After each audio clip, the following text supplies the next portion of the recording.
G'day fellas and welcome to a casted game. We are here on Golden Pit to watch two Conqueror 3 players who are quite good at the game, I'll say that much, take on each other because we have got an absolute banger of a match.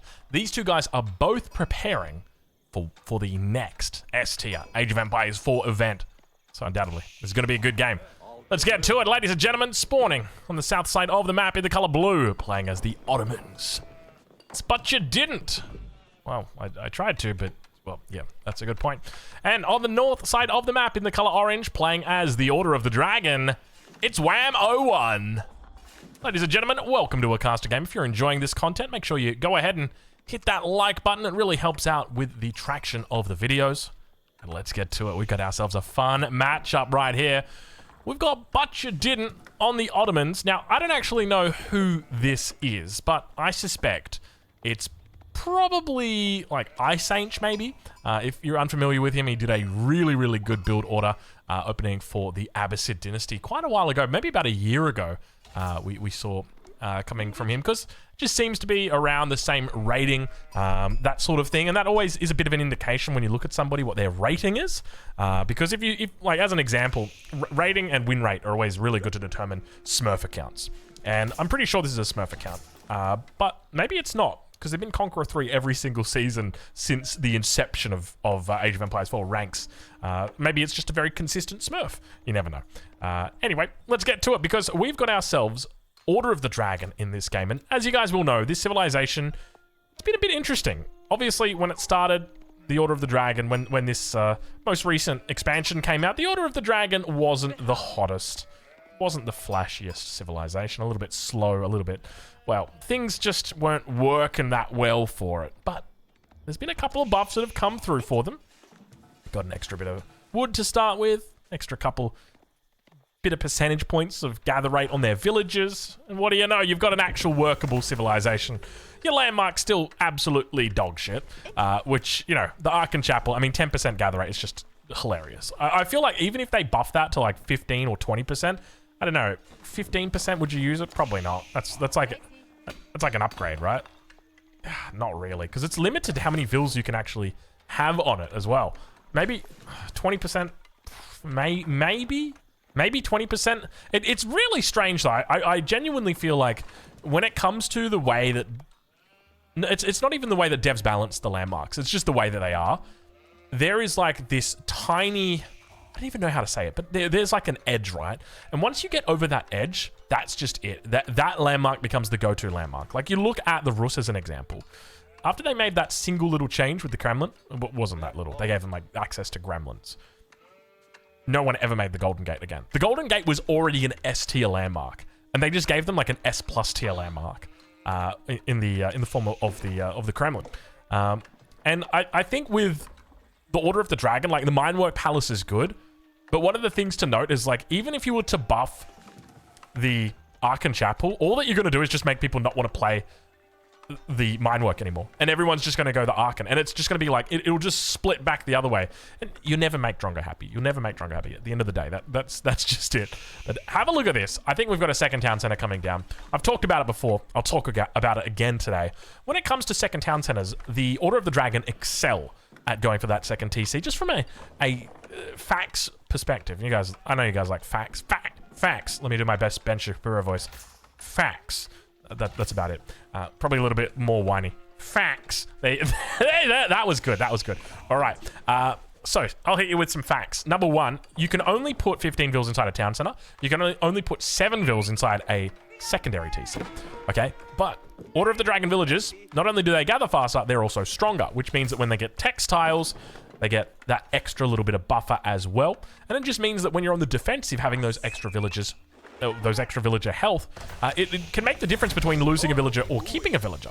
And so because of that, going for the second town center makes a lot of sense. On top of that, you've also got things like emergency repairs, which obviously helps out a huge amount when you're defending on the town center. But have a look at this. Interesting play coming through from But You Didn't. Now, one thing to note is that he does have his Twin Minaret Madrasa next to the berries. And anybody who has watched my coaching over on Patreon, which I'll give a little shout out right now if you want to improve, check it out. Anyone who's watched my Ottoman coaching over there knows that putting their berries next to or putting their landmark next to the berries is always very, very dangerous. Because what happens is your villagers start off on these berries, and then they move over to here, then they move to here, and then they move to here, and then eventually these berries might run out. And when they do run out, they're going to run straight over to these berries. And even if they don't run out, if these berries are just closer than these ones over here, then they'll run to these as well. And then you've got villagers that are gathering suboptimal berries, which just ain't pretty. Second town center for Wham 01 coming in on the north side of the map. Have a look at this timing. 5 minutes and 28 completed. That's completed. That is not started. That is complete. That is impressive, man. Like, that is if you got... And he's got a ball here as well. We are talking about a really good situation that is coming through for Wham right now. This is shaping up to be a very nice early game. It'll mean that he'll be able to go straight into survival techniques as well if he's looking for it. Might not be looking for it, though. You got to remember that. Maybe he's not. Maybe he doesn't want to go for it, Trongo. But I would. I would definitely go for it. I mean, you got 5 deer and a boar, so you're talking about, what, 350 on each of these. So you're looking at 1750 together. Yeah, about 4,000 resource. Totally makes sense to go for survival techniques. Even if you just throw that mill down, where would you throw it? Just over here on the berries. You could probably throw it up on the back here as well. You're going to need it. Spearman now coming out for Butcher Didn't. Really curious play from Butcher Didn't. Not moving his spears onto the other side of the map, even just to cause a little bit of harm. And I think the reason why is he's thinking about going for a castle age, right? Like, he just wants to go for a fast castle. Does he want to go for a fast castle? Why does he only have 3 vills on gold? He is getting wheelbarrow as well. Why is he getting wheelbarrow? Butcher, oh my god. I've got so many macro mistakes going on right now for Butcher Didn't. Now, I will assure you guys, this guy's a Conqueror 3 player. And not just a Conqueror 3 player, but like a really good player. 1900 rating. In fact, 1894, if I remember correctly. So he's really good. But this is just like, to me, this feels like amateur hour, and I hate to say that. Because one of the big things about the Twin Minaret Madrasa is it's a supplementary food source. Anatolian Hill's coming through, by the way. It's a supplementary food source, meaning that the food that you've got under the town center, you can exhaust it more slowly if you just take the Twin Minaret Madrasa. And we want to take it as quickly as we possibly can, because the way that it works is as soon as the berries are despawned, so you've eaten them all, what's going to happen is it's going to put that specific berry bush on a timer. And then after that timer, which is 120 seconds, is depleted, then you'll have a new berry bush. So the sooner that we eat the berries, the better. The problem is, when you leave them like this, they never get depleted. And if they never get depleted, well, that timer, it never starts. And because of that, you're leaving food on the table. And nobody likes to leave food on the table. Well, I mean, it depends. If you're watching your weight, you probably want to leave food on the table. But I guess the saying is leaving money on the table. And you're leaving money on the table right now. It's essentially using food that you could just be not using instead. So it's one of those things that hurts to see, especially at this level. Early men-at-arms coming through. A little bit of an early game boss fight right here. Butcher Didn't manages to kill the men-at-arms with 7 units. Only loses the single spear in the battle. But that was definitely worst case scenario. A boss fight that he's probably going to have to see a couple more times. Golden Cuirass is through. At least I think it was called Golden Cuirass. Let's have a look. Indeed it is. Golden Cuirass is through. 3 men-at-arms on the field now.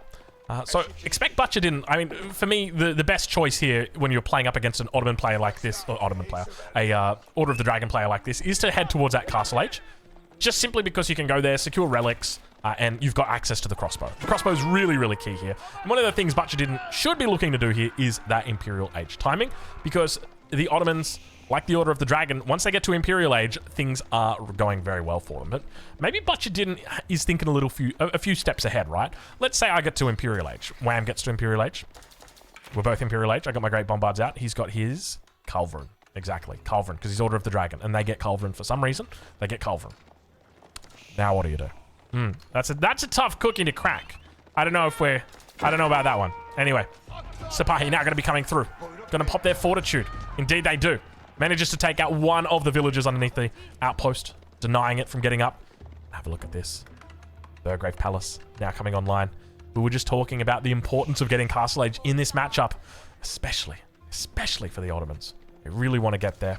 Remember that the bonuses just don't stop with the Ottomans. Once you get Castle Age, you're talking about the MIA, a great landmark in the Castle Age. You know, I watched a Chinese game the other day, went for 40 minutes, and the guy, yeah, it was a 40-minute game.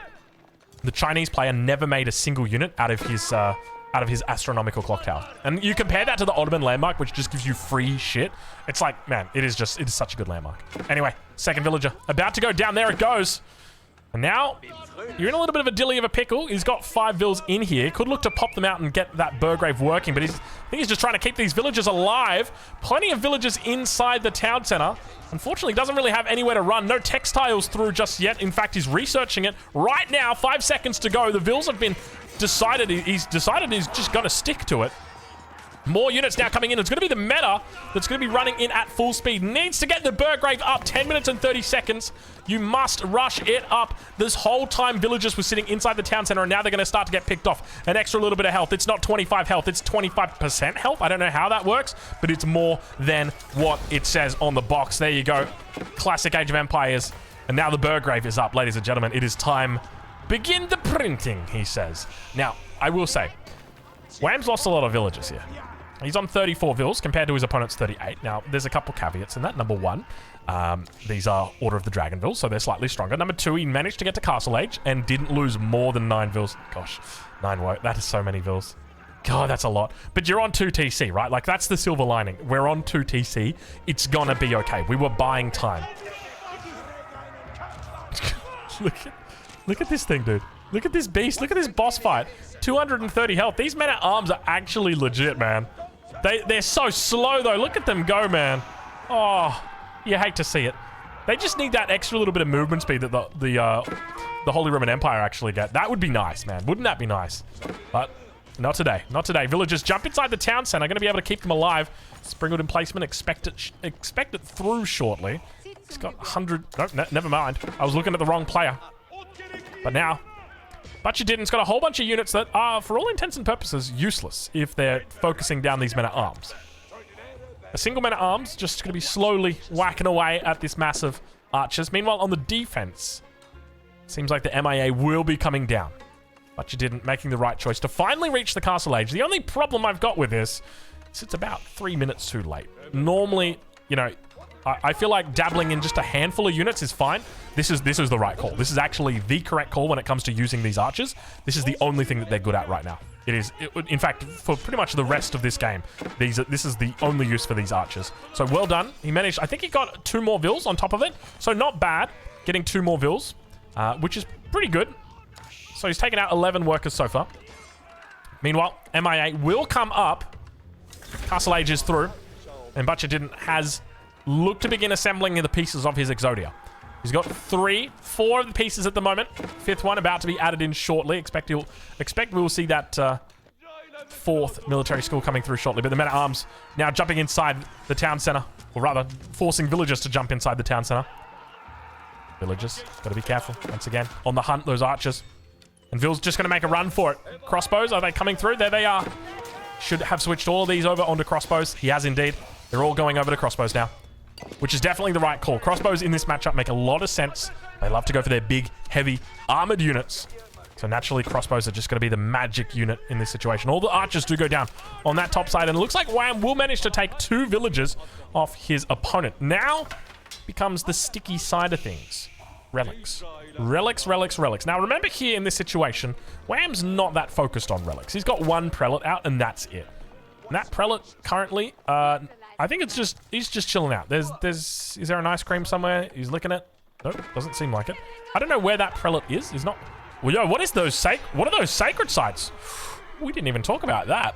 Hello. That is slightly concerned. There's the 1 prelate you've got, Wham. You send to the middle of the map where there's 20 units waiting for you. It's a sad state of affairs. He does have a 2nd prelate that's now come out from the monastery, but you hate to see it. You really do. You hate to see it. Meanwhile, on the north side of that map, next Vizier Point is through. Expected to be the military campus, and a 4th military school will be coming down shortly. At least that's what I would expect he's going into. In fact, he should have already had that. This should be the 3rd military, well, the 3rd point. I don't think he went into the movement speed for the meta. 1.88 tiles, I think that's standard. He doesn't have the movement speed buff, so definitely didn't go for that. This is a waste. This is one of those things. This is just... You're just throwing it away. Don't do it, but you didn't. Don't do it. You couldn't help yourself. Crossbows going towards the top side. They know where the villagers are. The meta scouted them out. Relic going to get picked up down on the south. No, up to the top. Yep, here it is. So first relic picked up for him. Villagers doing a little bit of a loop-de-loo. He's looking to try and keep them alive. They cop a fair bit of damage from the crossbows here. But remember, the men-at-arms are mean green fighting machines. Well, technically orange. A little bit of a quick wall. Don't mind if I do. He will get it up. And now they've got no choice but to face the wrath of the men-at-arms. And now we see the men-at-arm or crossbow paradox come to a very quick close in this game, as the men-at-arms will absolutely rinse these crossbows. It's not even going to be close. Unless they just simply escape. They decide to turn the other way. Lance is now coming out as well, but Butcher didn't. Unfortunately, throwing away those crossbows, not really achieving much. This was painful to watch him do, because these crossbows are really important. You might look at that and think, oh, Drongo, it was only 7 crossbows. It's not a big deal. The big deal to me is that they add to the mass, right? And there's already like 8 crossbows out here, right? So that 8 crossbows could have been 16 crossbows on the field, or 15 crossbows on the field. And that's a big number of crossbows. And so that's the part that gets me. It's not just 7 crossbows. It's those 7 crossbows that are firing for an entire fight that you don't get the DPS of anymore, because we decided to go and raid and, pick up a couple of villagers. I guess in the end he did kill a couple more villagers, and he's taken out 15 workers so far, but Wham does still hold the villager lead at the moment, up by 3. Market will get cancelled. Outpost does have the relic inside, so he could look to try and siege it and snipe it. We'll have to wait and see whether he realizes or looks for that play. Gilded Crossbowman now coming out from Wham 01, looking to get into the crossbow meta himself a little bit. Meta Arms doing a juicy job here. Look at the range on those crossbows, by the way. 6 tiles of range. Don't mind if I do. That is absolutely beautiful, but keep in mind the Mangonel are out. He could look to move into a potential Bodkin bolts in the Imperial Age. We'll have to keep that in the back of our minds. Crossbow at the moment does 17 ranged damage. Up against the Mangonel with 30 ranged armor means that the crossbow will only be doing 1 damage a pop. So it doesn't do a whole lot of damage to the Mangonel. But once Bodkin bolts comes through, all of a sudden, those crossbows are going to be doing significantly more damage to siege on the south side of the map. The Exodia. I'm still waiting for it. I'm still waiting for it. There it is. Okay, there it is. Military school finally coming down at the 17-minute mark. Definitely feels like Butcher not really playing into the strengths of his civilization, you know. Didn't look for that. Ideally, you want to get a couple units out just to deny any early relics, and then go up to Castle Age and look to try and steal them yourself, and then build up that crossbow mass. Didn't get to see it this game from Butcher didn't. So it's a little bit of a delay. The one thing I'm a bit fearful of is if Wham decides to go Imperial Age, how is Butcher didn't going to deal with that? Because all he needs to do is put a single emplacement into one of these outposts, like a cannon emplacement. There's really not much you can do. If he fortifies this outpost and then puts a cannon emplacement on it, not going to happen, Wham. Not going to happen. 2 relics for the moment. Still, there's that monastery finally coming out. Imam moving towards the middle. There's the second Imam, in fact, that is now coming out. Numbers beginning to build here for him. Wham looking pretty good. He's got a Springwood out, and I think this is the right call. We've already talked about the dynamics between the Gilded Crossbow and the Mangonel. Not a threat at the moment, the Gilded Crossbow is. But the Springwood definitely going to be able to seal the deal, that is for sure. Ideally, you want to be looking for those 3 Springwoods. The 3 Springwoods going to allow you to one-shot the Mangoes, but quite a bit of an investment. But you got to remember, you're neutralizing your enemy's entire landmark. As long as you're able to defend those Springwoods. Second Mangonel now out. More and more important by the second it gets for Wham to have additional Springwoods added into this composition. There we go, a second TC now going to be coming in for Butcher didn't. I was going to comment, well, you know, ideally we'd like to see another lumber camp thrown down here, but he's really leaving it. But I'll allow it just because the town center was coming down. I guess he'd planned for it, right? It's just a case of maybe not having enough resources at the time. 4th military school is in.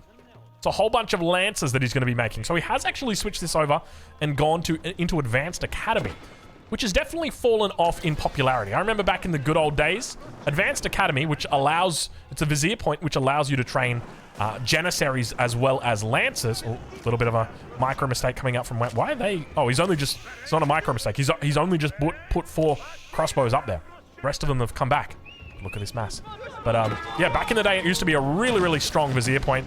Nowhere near as no near as popular as what it used to be. Springwood emplacement is now through on this outpost. That's a house strong go. There we go. Sprinkled emplacements through. He's got the fortification as well. No relic inside this outpost, which leaves a little bit to be desired. Springald's moving up. Will find their first shot. Mango doesn't look to unpack just yet. And now on that top side, you can hear just the amount of crossbows that are back here, able to absolutely obliterate that backline. Wham with some decent coverage here at the moment. Springald now going to be exposed. Has to fall back because his mangonel threat no longer that significant.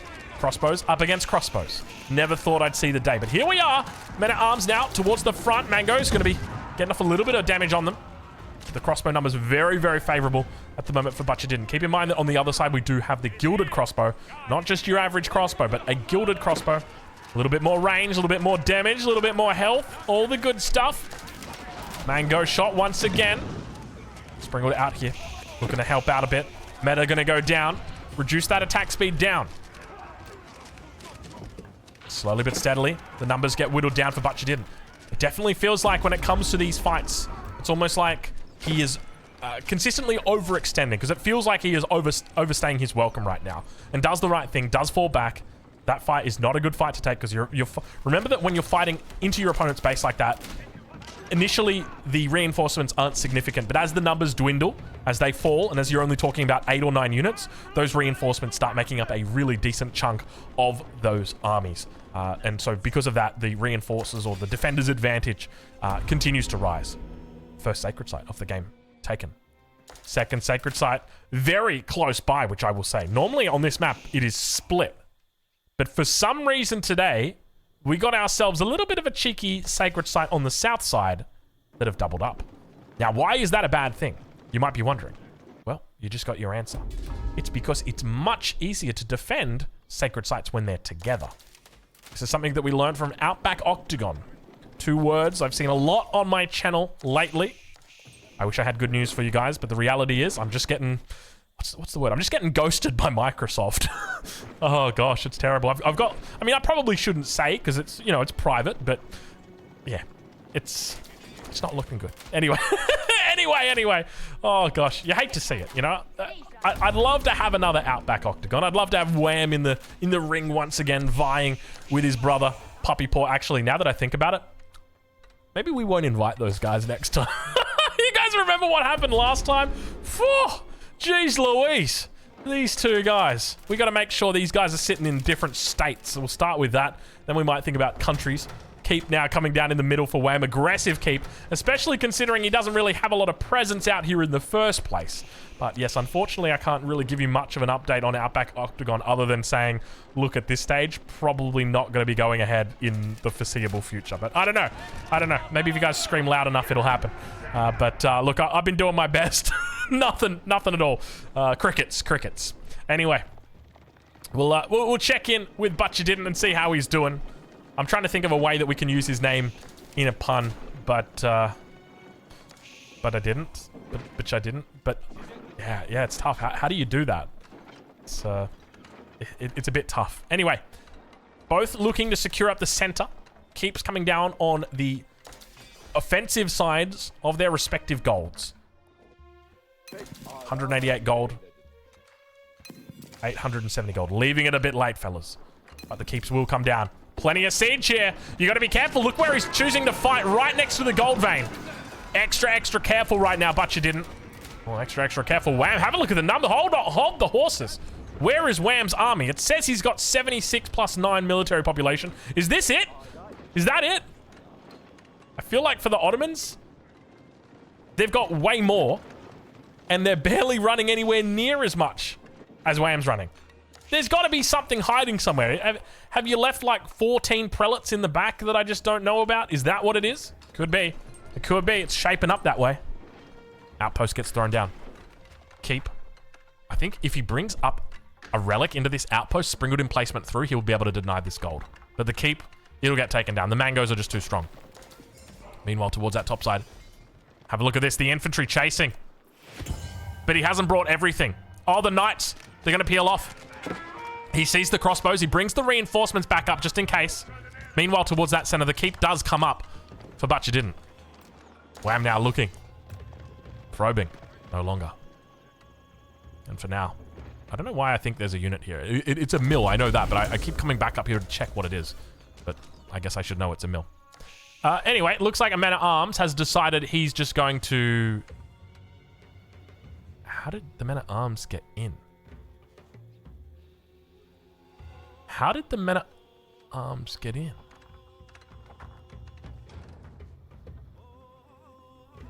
I don't see it. How did...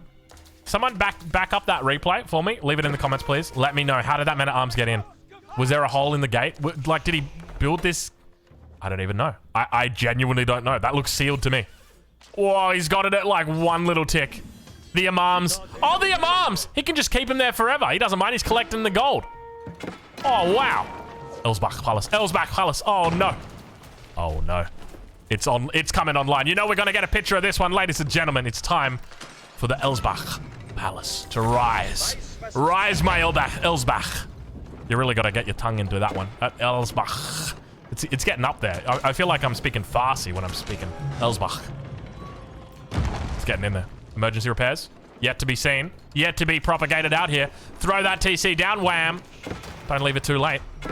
Could look for a couple of upgrades out here. Not really that relevant. Knight does come in. Going to look to deny the... Well, the Lancer will look to deny the men-at-arms. So now we've got Imperial Age Wham. He's at 97 villages. Very intently didn't go for the Palace of Swabia because at this point, it's pointless. You've got 97 villages. You don't care about more villages. You are happy as a pig in shit. You've got a huge economy. Your opponent, however, on 97 villages, doesn't. 130 villages is where he wants to call it quits. And that advantage now sits in favor of Wham as he begins to build a pretty decent-sized army. My only question is, where is it? Like, is that it? Is this really it? I don't know, man. I like the Order of the Dragon. I really do. Oh, hold on. 9 men-at-arms down here on the south. But I don't know. Just big units is cool, but like, I prefer having lots of units. Mango! Springalds too far forward. Roller shutter triggers. I didn't see whether it was through yet or not, but it doesn't matter because the Springalds are no more. Man-at-arms now broken through those walls, and he says, no, we are taking this sacred site. And Butcher didn't says, no, you're not taking this sacred site. Elite upgrade comes through right on time. Charge looks to connect. He jumps through onto the sacred site, immediately looking to stop that from being neutralized. Should be able to clean this up without too much of a hassle. These Lancers, of course, have plenty of armor on them. Should be absolutely fine. What was that? Was that a bird that flew across the top or a UFO? Something. Mango! Oh, it's big damage that comes in on that front line. He's got 5-6 of the world's best mangoes. He's looking for it. We're going into cinematic mode. You know we got it. We can't disrespect the mango. When your mango game is like this, you'd hate to be saying, but you didn't go into cinematic mode. There you go. There we got it. We got it, ladies and gentlemen. We got it. Look at this. Insufficient stone. Slowly but steadily. The emergency repairs will... Oh, hold on. Oh. Would have been a great idea to defend this sacred site, but you didn't. Oh, sorry. I made myself laugh twice. That's funny. I laughed at myself and then I laughed at myself laughing. Oh, it's always good when you can laugh at yourself laughing, isn't it? Oh gosh.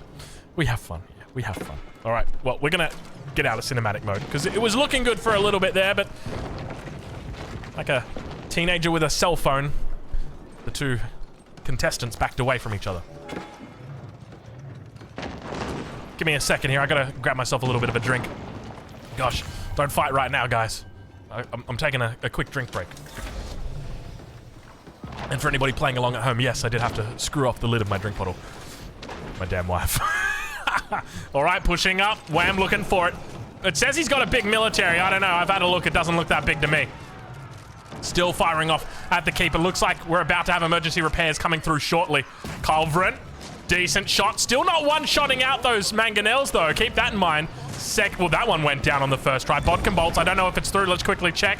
Just a quick check. How you doing? Indeed, he's got it through. Bodkin bolts online. Emergency repairs coming through anytime. Insufficient stone. He's got to start to worry. Look at this. The single culverin changes the game forever. A single culverin emergency repairs. It's online. Look at the culverin. Able to turn the tides of battle so quickly. But no Springalds out here mean it's... Oh, Lord, he coming. Oh, Lord, he coming. Except... Okay, there we go. Got to get it on the right angle, right trajectory, and now just make sure the target is right. That's the wrong hole, my friend. You got to be going up here. Look at them getting cleaned up. Look how quickly they're dying. Look at them. The Gilded, they don't even care. The Gilded Crossbowmen, the Knights, Lance has been upgraded to Elite. The Mangonels are almost taken out. He looks for a couple of shots. One shot before he goes down. Double Culverin. No, he's going to turn around. You ain't escaping the wrath of the Culverin. And a beautiful defense comes through from Wham01. We are seeing it, ladies and gentlemen. I don't know where he brought these units from, but you're seeing a masterpiece. It is happening. And now, slowly but steadily, it builds the push.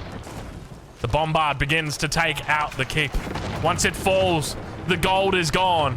And with the gold gone, so is the Ottoman player. A lot of his units reliant on that gold. Most importantly, the Lancer. Of course, the crossbow as well. But don't forget things like the Janissary. And of course, don't you dare forget the Great Bombard. Really important we keep this gold. The gold in the back is completely exhausted. I guess exhausted. Gathered. Mined. Gone. Completely gone. Boom. Crossbowman taken out. Gilded Crossbowman at that. Mango moving forward. Mango taken out. Up to triple Culverin right now. You can see right now, Wham did not respect the siege until the Imperial Age. Look how quickly those Gilded Crossbowmen just annihilate. You're talking about 45 damage into those Lancers. Jesus. It's like 6 shots and they're dead. 7 shots? What is it? It's got to be something like that Great Bombard. Looking to come forward here. He's got triple Culverin on the back. 1, 2, 3. There you go. Not bad. Oh, it's alive with 20 health. Manages to get that final shot off, and the Bodkin bolts finish it off. The Bodkin bolts coming in clutch. I think it would have died anyway, but now you're in a little bit of trouble here, but you didn't. Should have made a keep a little bit earlier, but you didn't. You should have denied gold from Wham a little bit earlier, but you didn't. There we go. We got our fair amount of puns in today. I don't even know if that's a pun. I feel like I'm just saying his name. It's like that point in the movie where they say the title of the movie. It's like, we need to call the beekeeper. And it's like, oh, that's it. He said it. He said it. He said the title of the movie. Or like, what was the one Taken? I think that was the best one. That was like, oh my God, he said it. He said the word. That's what we were waiting for. And now at this stage, I feel like all I'm waiting for is Butcher didn't to tap out. Because it's just gone from bad to worse. He's got a decent little mass built up here, but he's lost gold. And that's the big factor to consider. 400 gold a minute coming through, absolutely none of which is coming through from the gold veins. Compared to his opponent with 29 villagers on gold, 2,000 gold a minute. It's going to be these high-tech crossbows coming through. And it's interesting to see the crossbow mass being so strong here, especially when in the late game you expect hand cannoneers to come in, but they never did. And the Gilded... I was going to say the Gilded Horseman. The Gilded Crossbowman was the hero today. Ladies and gentlemen, go check him out. I'll leave a link to Wham, and I'll make sure I did. Make sure you go visit Wham01. Anyway, we'll catch you in the next one. Thank you so much for watching.